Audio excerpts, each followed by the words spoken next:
नागपूरच्या तहसील पोलीस ठाण्याच्या हद्दीत माणुसकीला काळीमा फासणारी एक घटना समोर आली आहे। मुलगी झाल्याच्या कारणावरून एका 32 वर्षीय विवाहितेचा शारीरिक आणि मानसिक छळ करून तिला 3 तलाक देऊन घराबाहेर काढण्यात आलंय।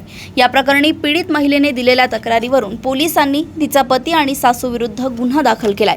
मिळालेल्या माहितीनुसार मस्कासाथ इतवारी येथील रहिवासी रुखसार शेख हिचा विवाह 31 मे 2024 रोजी इम्रान रशीद शेख याच्याशी झाला होता। इम्रानचा हा दुसरा विवाह होता।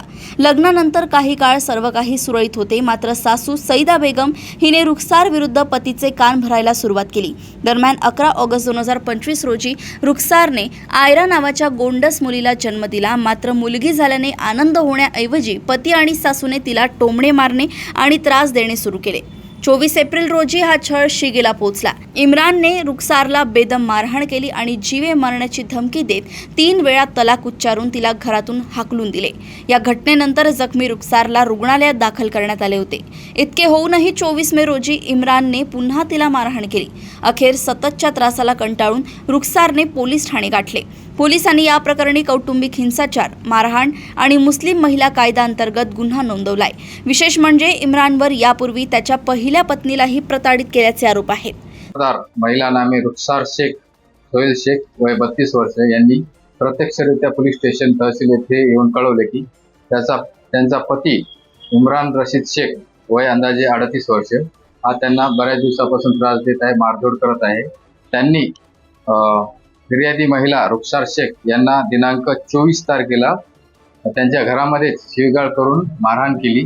तसेच त्यांना मुलगी झालेली आहे या कारणास्तव भांडण करून त्यांना 3 वेळा तलाक असे म्हटले आणि त्यांना तलाक दिला आणि मारहाण करून घरातून बाहेर काढून दिले। यावरून पोलीस स्टेशन तहसील येथे दिनांक 8/5/26 रोजी गुन्हा दाखल झालेला आहे। त्यामधील सेक्शन आहेत मुस्लिम वुमन्स प्रोटेक्शन ॲक्ट या अंतर्गत कलम 3 आणि 4, तसेच भारतीय न्याय संहिता कलम 85, कलम 115(1), कलम 118(1), 296, 352, 351(3) आणि 3(5).